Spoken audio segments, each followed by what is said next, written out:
na-research ko po, binansagan na lumulutang na kabaong o ataol yung aircraft carrier po ng China, kabilang sa listahan ng worst aircraft carrier. Ang sabi po dito, ang source natin ay si The National Interest. Ang sabi po dito, floating coffins at sea, lumulutang na kabaong, lumulutang na ataol sa karagatan. 5 worst aircraft carriers in naval history. Ayan ang sabi. China's Liaoning and Shandong, pareho po yung aircraft carriers po ng China. Both Kuznetsov class carriers. Ayun, actually yung aircraft carriers ng China, kung di ako nagkamali, yung una ay barko po yan. Lumang barko po yan ng Russia na binili nila. Kinonvert po nila, minodify nila para maging aircraft carrier. Ganun po ang ng China. Kala mo lakas-lakas, no? Kala mo ang high-tech, no? Pero tingnan ninyo lack the modern capabilities of their US counterparts. The best talaga ang US, no? Such as catapult-assisted launch system and have a limited endurance. Thailand's Kakri, nabanggit pa yung sa Thailand, kaya lang, bypass natin kasi nakafocus po tayo sa China. The worst aircraft carriers ever to set sail, a case of missed potential. Ang aircraft carrier kasi ay bahagi ng naval power ng isang bansa. Proven po, from World War I to World War II, ay malaki ang bahaging ginampanan ng naval fleet ng mga na-involve na bansa. Ano po, mga kaistorya, totoo yun. Ang nakalagay dito, mga kaistorya, mababasa natin. Bypass natin to kasi may paliwanag lang naman dyan. Kumbaga mga kaistorya, gulay. Mababasa ninyo dito na yung The Liaoning. China's first ever aircraft carrier is known as the Type 001 and Christian D. Liaoning. But before the Type 001 was the Liaoning, she was the Riga and then the Varyag. Yan yung dating ang unang pangalan po niyan, Varyag, mga kaistorya. Galing po yan ng Russia, na yan ay nakaistasyon na dati, hindi ginagamit, kinakalawang sa Ukraine, no? Binili yan ng China. Nagsinungaling pa sila nung binili nila yan. Ang sabi, igagamitin daw floating restaurant, gumamit pa ng businessman. But later on, nung nabili nila, yan na kinonvert na into aircraft carrier. Yun ang pagkakaalam ko sa pagkakatanda ko sa na-research ko.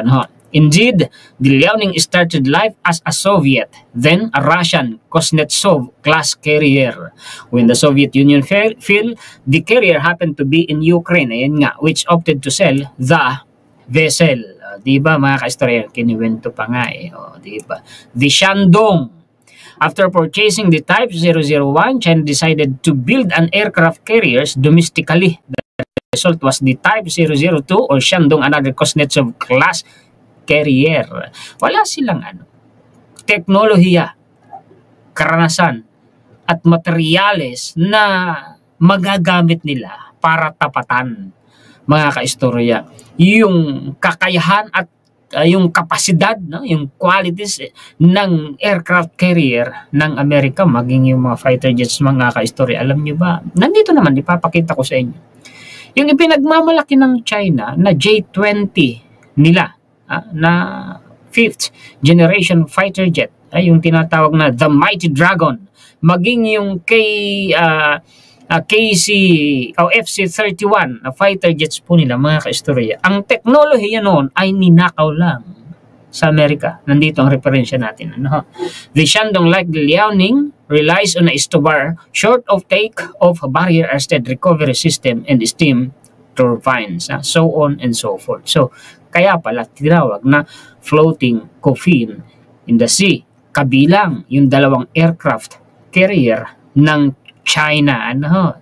Hindi nila kayang tapatan, lalo na po itong pinakamalaki pinaka-high-tech at pinaka-advanced na aircraft carrier po ng Amerika, ang USS Gerald R. Ford. Hindi nila kayang tapatan yan, mga kaistorya. At, eto pa ha, mga kaistorya ha, kung sa dami lamang ng aircraft carrier, mga kaistorya, yan ay kumbaga floating military base in the sea. Oo, ang aircraft carrier na pwedeng pumunta kahit saan, iutos ng presidente ng Amerika, kahit saan karagatan, makakarating yan. Ano ho? Oo, mga kaistorya. Samantalang ang China ay 3 lamang ang aircraft carrier niyan. Tapos akala mo'y kayang-kaya na nilang pataubin ang Amerika. Samantalang ang Amerika, ilan ba ang aircraft carrier ng Amerika? Hanapin nga natin, mga ka-Israel. Ito po'y lihitimo, CTRLF-11. Ayan. 11 po ang aircraft carriers po ng Amerika. 11 at lahat po yan ay mga high-tech. Kaya bang tapatan yan ng China? Malabo. Shout out po tayo mamaya. Ito pang isang referensya, si Associated Press. Sinasabi niya na 11 ang aircraft carrier po ng US Navy. Totoo naman yun. Ito na. Yun pong sa ninakaw na teknolohiya ng 5th generation fighter jet ng China. The man who stole America's stealth fighter secrets for China military affairs. February 16, 2024 po ito. Ayan, siya po yan, mga kaistorya. Ninakaw nila. Actually, hindi nila talaga nanakaw yung teknolohiya.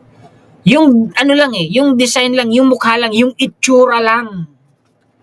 Oo, hindi yung makina lang, hindi nila mananakaw, mga kaistorya, yung teknolohiya noon. It's not uncommon to hear people say that China's most advanced stealth fighters, the in-service Chengdu J-20, yan yung The Mighty Dragon na tinatawag, and forthcoming Shenyang FC-31 incorporate, stolen design elements. Yung design lamang ang nanakaw ng China, pero yung teknolohiya, lalo na yung stealth, na tinatawag, hindi yung kayang nakawin ng China. From existing American and Russian fighter programs, Russian allegations of copycat technology are born largely out of overall similarities between the J-20 and Russia's long-defunct MiG-1.44 program. So on and so forth. Ito yan. In March 2016, a 51-year-old Chinese national named Su Bin pled guilty to charges associated with what the American Justice Department described as a years-long conspiracy conducted in concert with high-ranking members of the Chinese military to steal American military secrets, most notably the designs for advanced stealth fighters like the F-22 and F-35. Inamin niya sa korte, mga kaistorya, nag-plead guilty po si Su Bin. Ninakaw lang. Yung design lang, yung teknolohiya, hindi po, mga kaistorya. See? Kaya bang tapatan ng China?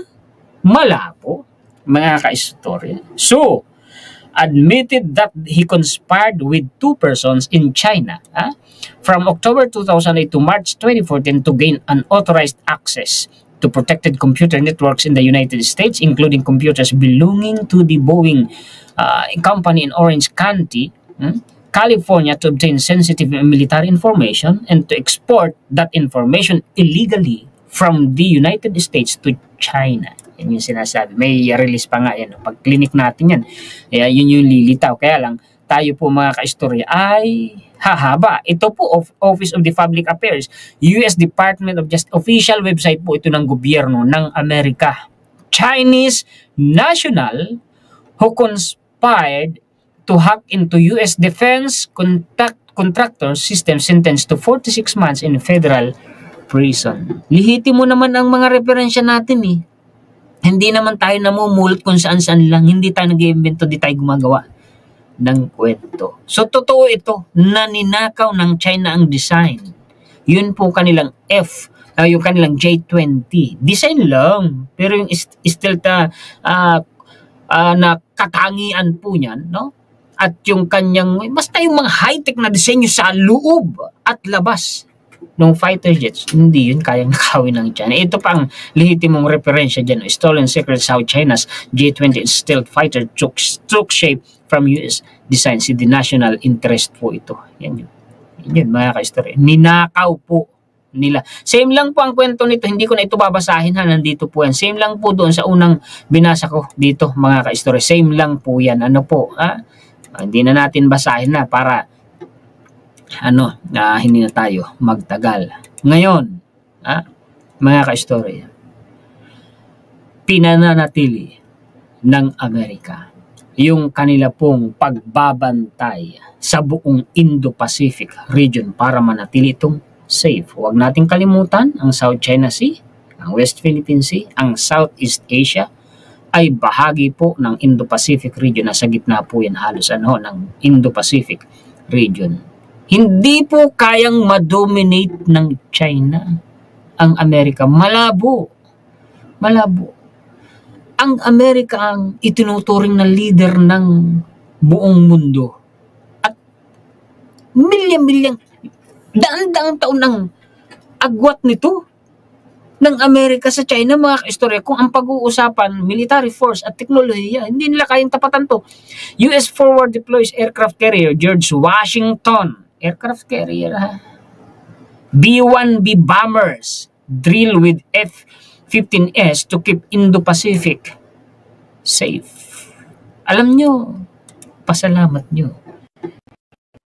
Ang presidente ngayon natin, makabansa. Patriotic po. Dahil kung sabi ko nga, kung pro-China ang po, nako, kawawa ang Pilipinas. Kawawa, mga ka-istorya. Baka tuluyan ng nawala sa atin ang West Philippine Sea. Kawawa din mga Pinoy. Ultimong galunggong na nga lang para sa mga Pilipino na ninanakaw pa ng China. Alam nyo kung gaano karami? Libong-libong milyon tinutulilada nga ang nawawala sa Pilipinas, ininanakaw ng China na likas na yaman mga ganyang mga isda dyan sa West Philippine Sea. Anong system ngayon? Nag-i-import tayo. O di sinong nagsasuffer ngayon ng mataas na presyo ng isda? Gaya ng galunggong. Meron ako referensya dito. Taong ba yan? Sasabihin noon ni Digong, mga ka-istorya, na ibigay nyo na sa China ang West Philippine Sea, kunin na lang natin ang isda. Tanga ba ang mga Pilipino? Pag naniwala? Maniniwala kayo sa ganun? Pag tuluyan mong ibinigay sa China ang West Philippine Sea, hindi na nila dyan papayagan pang mangisda ang mga Pilipino. Kalukuhan na lamang. Para ka namang batang grade 1 na uto-uto nun pag naniwala ka ro. Napaka-imposible nun.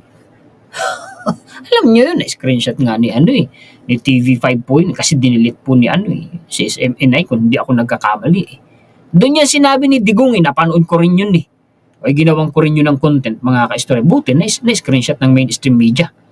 Pinost nila. O diba, di may katibayan, di ho ba mga ka-istorya?